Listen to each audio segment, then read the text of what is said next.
Gold, trusted gold buyers. మీరు తాకట్టు పెట్టిన బంగారాన్ని విడిపించి ఈ రోజు ఉన్న మార్కెట్ ధరకు కొనబడను.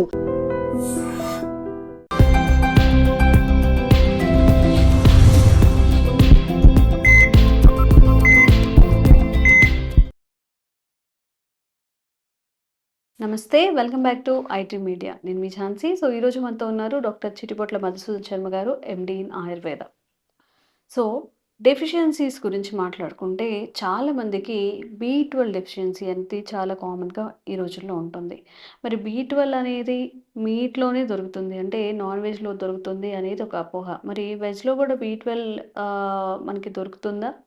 ఒకవేళ B12 డెఫిషియన్సీ ఉన్నప్పుడు దాని నుంచి బయటపడడానికి మనం ఏం చేయాల్సి ఉంటుంది? ఈ విషయం గురించి అడిగి తెలుసుకుందాము. నమస్తే సార్. నమస్తే. అన్ని డెఫిషియన్సీస్ వేరే, B12 డెఫిషియన్సీ వేరే. ఎందుకంటే ఇప్పుడు ఎవరైతే వెజిటేరియన్స్ ఉన్నారో వాళ్ళలో ఎక్కువగా వస్తుంది, ఎందుకంటే మీట్లో ఎక్కువగా B12 అనేది లభిస్తుంది అని చెప్తూ ఉంటారు. సో దీంట్లో ఎంత వాస్తవం ఉంది? ఒకవేళ B12 డెఫిషియన్సీ ఉన్న వాళ్ళు ఎలాంటి ఆహార పదార్థాన్ని తినాల్సి ఉంటుంది? B12 డెఫిషియన్సీ చాలా మందిలో కలుగుతుంది. మీరు చెప్పినది వాస్తవ సత్యం అమ్మా.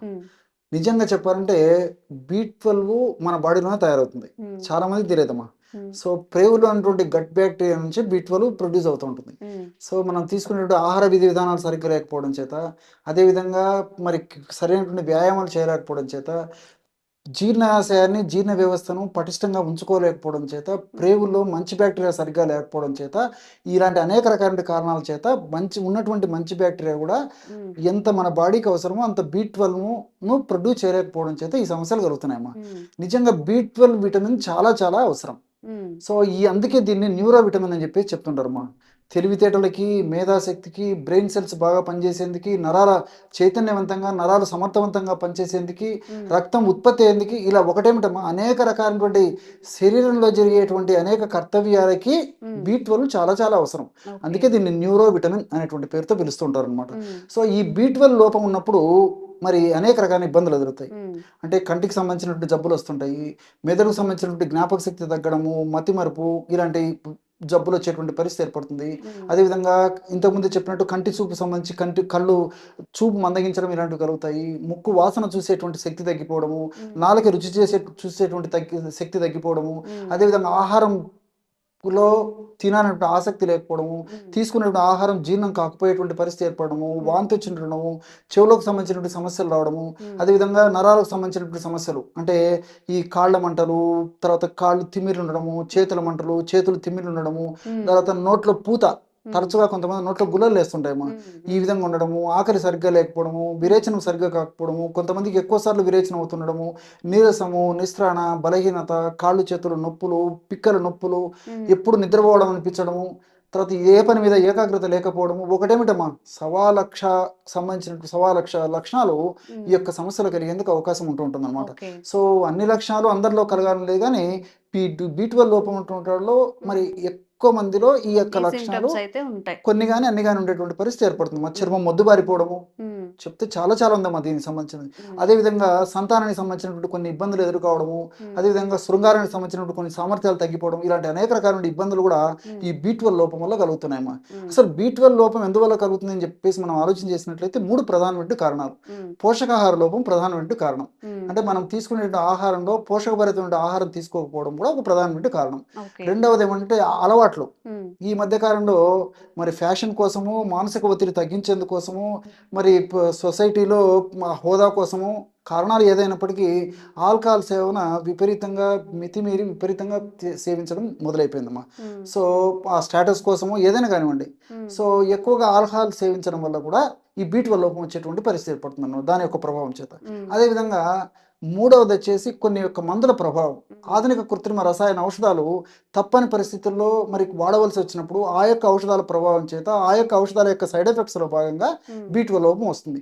ఉదాహరణకు షుగర్ అంటే ప్రపంచంలోనే ఇంచుమించు మనం అగ్రస్థానంలో ఉన్నాం. భారతదేశంగా చెప్పవలసినటువంటి ప్రత్యేకత లేదు. మరి ఇలాంటి పరిస్థితుల్లో ఈ షుగర్ వ్యాధిగ్రస్తుల్లో సర్వసాధారణంగా ఎక్కువ శాతం మందిలో ఎక్కువ శాతం వైద్యులు కూడా మెట్ఫార్మిన్ అనేటువంటి ఔషధాన్ని సిఫారసు చేస్తుంటారు అనమాట. ఎందుకంటే చాలా చక్కగా పనిచేస్తుంది, సైడ్ ఎఫెక్ట్స్ తక్కువ, బెనిఫిట్స్ ఎక్కువ ఉంటాయనేటువంటి ఉద్దేశంతో మెట్ఫార్మిన్ అనేటువంటి ఔషధాన్ని వాడుతుంటారు.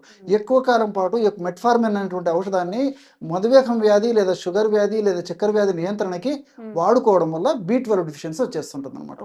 సో ఈ కారణాల వల్ల సర్వసాధారణంగా B12 లోపం వస్తూ ఉంటుంది. సో ఈ B12 లోపం వచ్చినప్పుడు మీరు అన్నట్లు చాలా మంది ఏం చేస్తారంటే నాన్ వెజిటేరియన్ ఫుడ్ తీసుకోవడం వల్ల B12 లోపం ఉండదు, రాదు అని చెప్పి చెప్తుంటారు. మరి ఈ రోజుల్లో మరి 100 మందిని B12 లోపం ఉండడం గమనించినట్లయితే 100 మందిలో కూడా దాదాపు 70% 20% మంది నాన్ వెజిటేరియన్ తీసుకునేటువంటి వాళ్ళే.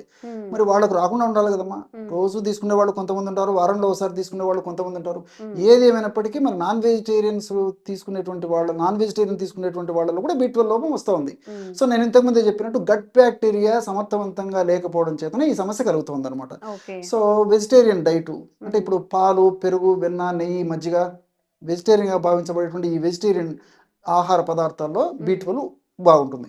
రోజు ఒక 250 ml పాలు తీసుకోగలిగినట్లయితే, మంచి సమర్థమైనటువంటి పాలు మనం తీసుకున్నట్లయితే మనకు రోజుకు సరిపడా సగం వరకు B12 వచ్చేస్తుందమ్మా.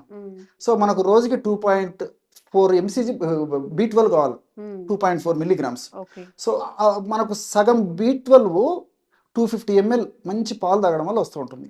అదేవిధంగా 250 ml పెరుగు తీసుకోవడం వల్ల వస్తూ ఉంటుంది. అది కాకుండా మరి నాన్ వెజిటేరియన్ అని చెప్పేసి కొంతమంది చెప్తుంటారు, వెజిటేరియన్ ఫుడ్ కొంతమంది చెప్తుంటారు. ఆ కాంట్రవర్సీకి మనం పోకుండా కోడి గుడ్డు రోజు ఒకటి తీసుకున్నట్లయితే మనకు కావాల్సినటువంటి B12 పావు భాగం 25% B12 దాని నుంచి ఉండదు. మరి నాన్ వెజిటేరియన్ ఫుడ్ తీసుకోమని చెప్పి సిఫారసు చేయాలంటే కొంతమంది వైద్యులు కూడా వెనకాడేటువంటి పరిస్థితి. కారణం ఏంటంటే ఈ నాన్ వెజిటేరియన్ వల్ల B12 లోపము ఒకవేళ భర్తీ చేయగలిగినప్పటికీ దానివల్ల అనేక రకాల ఇబ్బందులు కూడా ఉన్నాయి. సో నాన్ వెజిటేరియన్ ఫుడ్ లో ఫ్యాట్ కంటెంట్ ఎక్కువ ఉంటుంది, ఫైబర్ ఉండదు. సో దీనివల్ల కొలెస్ట్రాల్ సమస్యలు, గుండె జబ్బులు, రక్తనాళాలకు సంబంధించినటువంటి సమస్యలు, మరి వెయిట్ వచ్చేటువంటి పరిస్థితి, షుగర్ వచ్చేటువంటి పరిస్థితి, ఇలా రకరకాల ప్రాబ్లమ్స్ వస్తుంటాయి. కాబట్టి మరి వైద్యులు కూడా తప్పనిసరి పరిస్థితుల్లోనే కొద్ది గొప్ప నాన్ వెజిటేరియన్ ఫుడ్ తీసుకోమని చెప్తారు. దీనికి ప్రత్యామ్నాయంగా మరి టాబ్లెట్స్ కానీ లేకపోతే సిరప్స్ కానీ ఇంజెక్షన్స్ కానీ సూచిస్తుంటారమ్మా. సో కాబట్టి అంటే ఈ పద్ధతిలో మరి నాకు డ్రై నట్స్లో కొద్ది గొప్ప ఈ B12 ఉంటుంది. అదేవిధంగా కొన్ని రకాలు నేను చెప్పినటువంటి పదార్థాల్లో పాలు, పెరుగు, వెన్న, నెయ్యి, మజ్జిగ ఇలాంటి వాటిలో B12 ఉంటుంది. కానీ తగినంత ఉండదు. ఇంకోటి ఏంటంటే స్వచ్ఛమైన పాలు దొరకడం కద్దయిపోయింది, స్వచ్ఛమైన పెరుగు తీసుకోలేకపోతున్నాం. ఈవెన్ మంచి పాలు ప్రస్తుతం దొరికేటువంటి పాలు, వెన్న, నెయ్యి ఇలాంటివి ఎక్కువ తీసుకోవాలన్నా ఇవి కూడా మళ్ళీ గుండె జబ్బులకు కారణం అవుతుంది. ఎక్కువ శాతం తీసుకోవడం వల్ల కొలెస్ట్రాల్ పెరగడం, గుండె జబ్బులు రావడం, రక్తనాళాలకు సంబంధించిన సమస్యలు రావడం ఒకటేమిటమ్మా. సో అది భయపడుతున్నారు.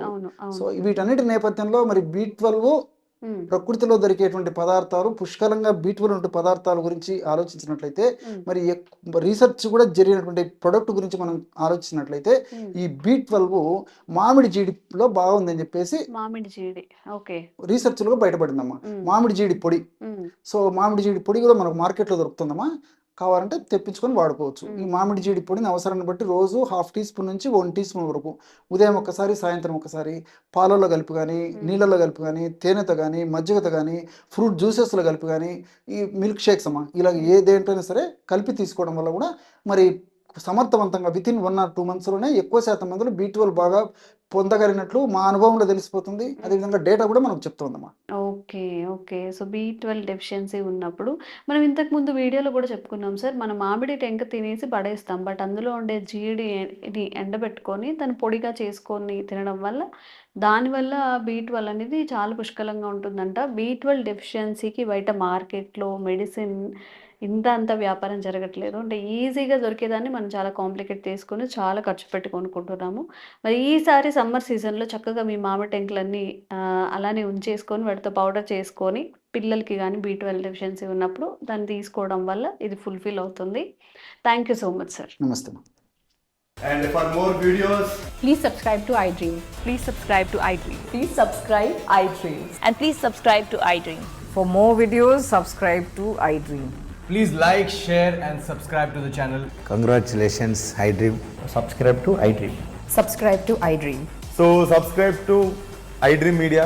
iDream team అందరికి huge congratulations. Please subscribe iDream Media. Please subscribe to iDream. Subscribe iDream. Please subscribe to iDream.